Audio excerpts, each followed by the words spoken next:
I'm 33. Like most people, I felt behind in life and like it was too late to start a creative career. But I had this nagging sensation that if I kept waiting until tomorrow, it would never come. So in today's video, I'm sharing 12 lessons I learned in my first year as a creator to help you avoid some of the pitfalls I fell into. My goal is for these lessons to stick with you because wasting time on the wrong things only gets more painful with each year that passes by, especially if you're already feeling behind in life. Survivor bias is diluting your expectations. Media fetishizes youth.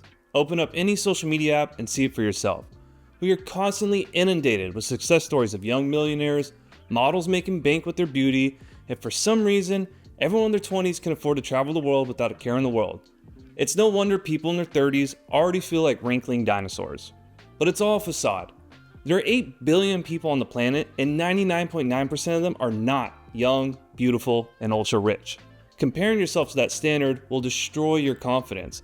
You only see winners winning because that's what the algorithm is designed to show you. What you don't see is the sea of tears filling the reservoirs of failed creator stories.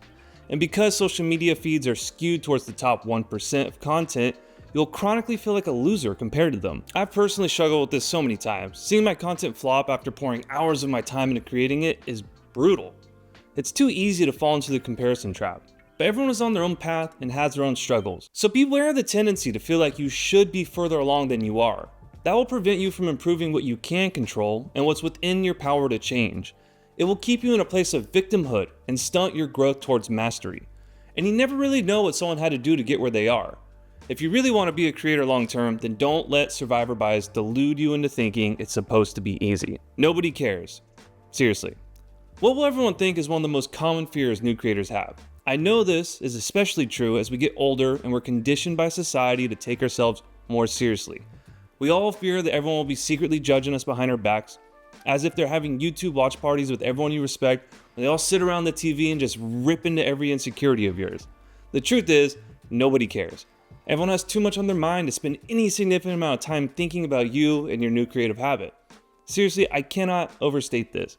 I tell friends, coworkers, family members all the time that I make YouTube videos and write a weekly newsletter, and the response is always the same. Oh, that's cool. I didn't know that. That's it. They never ask me about it or care to check it out. Nobody treats me different, and nobody actually really cares. The only person who pokes fun at me is my best friend, and honestly, that's what real friends are for. So if you're afraid of being judged by your peers, I urge you to consider if your peers are even thinking about you in the first place. If you're not cringing, you're not progressing. Progress will feel slow, and you will have moments of extreme doubt. You will wonder if anything you're doing is working or if all your effort is a complete waste of time. And in these moments, there's a test you can do to see if you're making improvements or not. Look at anything you made 3 months ago and see if it makes you cringe. That is the ultimate gauge of whether you are improving your ability to execute a vision and meet your sense of taste. If you're learning fast, then content you made last week might make you cringe. But beware if you're watching an old video of yours or reading some old writing and you can't see any room for major improvement. That's a giant red flag that you're either overconfident or not progressing. Now here's the good news. If you are cringing, then you can be absolutely certain you're making progress. It means you're on the right path. And I know you don't want to believe that what you're making right now will make you cringe in 3 months, but it's true. I'll probably be embarrassed by this video 3 months from now. It's inevitable if you're improving your skills. Just know everyone sucks in the beginning. And if you want proof, go to your favorite YouTube creator's channel and filter for oldest videos. If that creator is a real one and hasn't deleted their old content, then it's probably some cringy video you could barely stand to watch. They all start off like you and me, terrible. So next time you're feeling down about your lack of progress, look at your old work and see how far you've come. Roadblocks are almost always one of 2 problems. There are really only 2 things that will hold you back in your journey as a creator. You don't have the skills or knowledge to solve a problem, or you don't have the right mindset to solve a problem. Now here's the catch. Everyone thinks they don't have the outcomes they want because of a skill or knowledge gap. But for most beginners, it's actually a limiting mindset holding them back. I don't have ideas is a fear of judgment in disguise. I don't have enough time is an excuse to avoid taking ownership in your life. I can't post unless it's high quality is a fear of failure wrapped up into everyone's greatest weakness, perfectionism. Most beginners will buy courses and search YouTube endlessly for the answers to their skill limitations, without considering how their mindset might be the real issue at hand. I know this because I am this person. I will try to brute force my way through a problem by dissecting every solution known to man before I go into my mind and question whether I'm just afraid. But the truth is, most issues are just that, fear. And the only way through it is to do it anyways, because those roadblocks won't budge an inch until you gain the mental strength to lift them. So practice seeing fear as a signal to take action. It's like a loudspeaker trying to tell you what the solution to your problem is, but you have to have the courage to walk toward it. And on a practical note, journaling has helped me a lot with these types of problems. There's something about writing your fears on a piece of paper that just feels liberating, as if you could put them to rest now that you've admitted to them. Creativity and business are two separate skills. Everybody dreams of making a living doing what they love. That's the promise of starting a creator business. But I'm gonna shoot straight with you here and tell you right now, you will not make money as a creator until you learn the skill of business. Think about it like this. Content and creativity will bring you traffic, meaning people will come to benefit from your ideas. Business skills are what turn that traffic into dollars that allow you to make a living from your creativity. They are two separate skills, generating traffic and converting that traffic into sales. I have failed miserably in my attempt to build business skills. Almost all of my focus has been on the creative side of things with almost no attention paid to making money because I had a faulty belief that it would just show up one day. I was wrong, and I want to save you time. If you want to make money being a creator, you need to have something for sale or be generating very high volumes of traffic for another company to sell to your audience through brand deals. That's pretty much it. Money isn't going to just magically appear just because you gain a following. You have to actively develop the skills of monetizing your creative work or risk running out of runway to be able to continue creating things you love. Because let's be real here, you can only do this for so long without getting paid before it becomes too much of a burden. You've got to learn how to earn. Your edge is your capacity to stay focused. There are tons of platform options for creators to build their brand on, but with so many options comes a wealth of distractions. I started off writing on X, publishing tweets and Twitter threads regularly. Then I started writing my newsletter. I signed up to LinkedIn because that seemed like a good idea. And then I thought to myself, I might as well boot up that Instagram account so I could cover all my bases. Then Threads came along while I was still struggling to repurpose all my writing onto Medium. And my original plan was to be a YouTube creator, so I better find a way to fit all of this into my schedule because I can't miss out on the opportunity to grow on all these platforms. Can you see where this is going? Burnout. Massive burnout. It's impossible to do everything, so you must choose what to ignore and what to focus on. This has been one of the hardest lessons for me to learn. And I know this is something most creators struggle with because I see it all the time in the communities I'm in. Creators want to write about all their interests and not niche down. They want to publish on all the platforms to optimize their chances of being discovered. But in their attempts to spread their focus, they end up achieving nothing. I came across a great quote the other day that brings this lesson home. A focused fool can accomplish more than a distracted genius. Alex Hormozy. Focus on one platform and eliminate all distractions because every time you start on a new platform, you're literally starting from zero all over again. In a world where everyone else is falling prey to distractions, focus will be your edge. Habits flatten the trail, experimentation forges the path. 1% better every day is the promise of an atomic habit practiced daily. Sounds great, except there's one small problem. Habits repeat what you're already doing. So what happens when you aren't reaching your goals, but you're showing up for your daily writing habit every day? Like many people, I just blindly continued on doing the same things, trusting the process that I would get better over time. I kept with my same posting schedule, my same writing habits for months, and still no results. Then I remember this quote that people usually attribute to Einstein. Insanity is doing the same thing over and over again and expecting different results. I realized it wasn't habits that were going to get me where I wanted to go, it was iteration. I needed to get in the habit of experimenting and testing new ideas fast, because what I was doing wasn't working and my habits were just repeating the same mistakes. Think about it like a mountain trail. Habits are like the flattened paths to reach the summit. They are quick, efficient, and safe for you to go from point A to point B. But it's experimentation that forged those paths in the beginning. Some wild mountaineer had to come through and figure out which path to take before creating the easy path for other hikers. So before you settle into your perfect creative routine with your daily gratitude habits, be the wild mountaineer experimenting constantly. Once you find what works, double down and flatten those habit trails. But remember, there should always be a place in your process for a little wild experimentation. Without a map, you'll never reach your goals. A staggering 92% of people who set goals never achieve them. That's because most people who set goals don't have a map guiding them in the right direction. Let's start with the goal itself. Most people set arbitrary goals like, I want to become a writer, or I want to get better at graphic design. The problem with these types of goals is you can't know if they're true or false when they happen. At what point is someone a writer? 1 article? 2? Do they have to have a published book? What if it's self-published?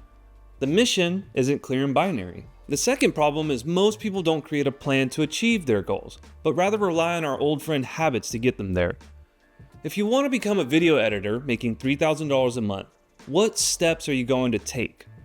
And the last problem most people have with goals is they don't define the purpose of them explicitly. I want to be more creative is so vague and meaningless, it's no wonder so many people never take the first step. Why do you want to be more creative? How is your life going to change?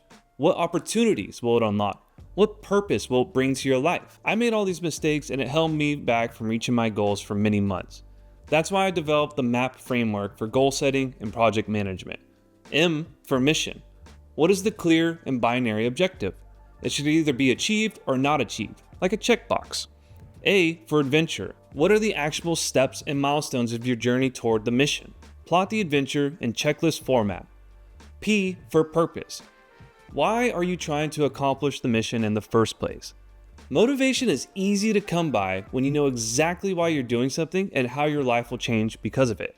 If you have a M.A.P, you can easily reference it whenever you get lost on your way towards the destination. It will guide you when you are struggling to feel motivated. It will provide a steady drip of dopamine, making you feel good as you check the boxes off your adventure list, inching closer towards your mission. And most importantly, you will know with 100% certainty when you've accomplished your goal. Thanks to this framework, I've been able to actually start achieving my goals, and the list of accomplishments keeps growing. The M.A.P framework is a critical part of my creator log system, so if you're interested in learning more about that, you can check it out in the description below. Audiences will tell you what they want more of. It's up to you to listen. Posting into the void is the unfortunate reality of every single creator who starts. There is no avoiding it. In the beginning, you will spend hours creating content and absolutely nobody is going to pay attention to it. But when the day comes where you finally do get a comment, pay attention, because that's your first real signal of what audiences find valuable. And if you don't think one comment is worth paying attention to, I urge you to do some math. One person leaving a comment is 100% more people than zero, so don't take it lightly. The best thing you can do as a new creator is to take those signals seriously and double down on that content that is generating them. That's what people want. They're literally telling you. But so often we have this tendency to go reinvent the wheel, test out completely new ideas in a totally different niche because we don't want to be pigeonholed. You can do that if you want to discover what you like creating content about, but just know you're taking the long road. The fastest path to audience growth is to listen to them and give them what they want. Every question you receive is a content idea that somebody actually cares about, so don't ignore it. At the very least, create a list and track some of these signals. That way when you're stuck for ideas, you have a list ready to go that is already validated by your audience. Find your tribe. Human beings are tribal creatures, but creators are often lone wolves. It can be isolating trying to write, make videos, grow a following, start a business, and manage all this while working full-time. Nobody in your life is going to understand you and your vision. Nobody's going to care until you found major success. But the beauty of social media is it's filled with other people just like you pursuing some crazy-ass dream. And it's to your benefit to make connections with some of these other creators and build a network of like-minded people. It's crucial to your growth and development as well as your sanity. Most social media sites have DM features that you should absolutely take advantage of to reach out to people you respect and enjoy following. Just don't be upset if you get ignored. DMs can be packed with sales pitches and people looking for handouts, causing a lot of creators to ignore anything from people they don't already know. I've personally found the best place to meet other like-minded creators is in a paid community. If people are paying to be in it, you can be sure they're taking this creator journey seriously and they're probably just as passionate about it as you are. It's the perfect place to build connections and find your tribe. My only regret is not joining one sooner, because now if I ever have a question that's deep in the creator weeds, there's a group of people excited to help me out. Learn from those you respect, but forge your own path. Is there anything more confusing on advice whether you should niche down or not? Advice on social media is abundant, but so is confusion. You can spend weeks listening to every viewpoint on a subject matter and be more confused than when you started. Should you niche down? Should you keep it broad? Does it matter if you're a new creator, or is this advice only applicable to creators further along? It's no wonder beginners get so overwhelmed. For every great piece of advice, you can find the equal and opposite advice from someone else just as successful. So here's my advice to you. Learn from the people you respect and admire who also have the life you want. Ignore everyone else. It's simply too confusing to try to follow everyone else's advice. And you have to remember, Everyone is incentivized to persuade you their way is the right way because that's how they grow their following. It's not manipulative, it's just what they believe is true. But there is one person's advice you should listen to above all else: your own gut. Yeah, that's right, you've got to learn to trust yourself. No piece of advice could ever perfectly match the unique conditions that you find yourself in, and trying to apply broad strategies to a specific problem can run you into more trouble than you anticipated. Sometimes you have to do what you feel like is the right decision for yourself and learn the hard way. And I don't know when it went out of style to learn the hard way, but it works. Failure is the only objective teacher in this world. So don't listen to everyone else except for yourself in an attempt to avoid failure. Take what's useful to you and ditch the rest. Today is as good as any to start. Creativity is all about generating ideas and bringing them into existence. That means as long as my mental faculties stay intact, I can be a creator. Unlike a professional athlete, there's no limitation for how long I can do this for. And the best part is the results will only compound with time. The best time to plant a tree was 20 years ago. The next best time is today. So why not start today? Here's my biggest takeaway from starting on this creator journey 12 months ago. Starting a creator business is a self-development journey in disguise. It forces you to confront all your insecurities, all your fears, and all of your delusions. It creates an opportunity for you to overcome all your limitations, all your faulty beliefs, and build a future that brings real purpose in your life. So if you're feeling like you're too late to the game, remember this: it's never too late to make a change. Why not make that change today?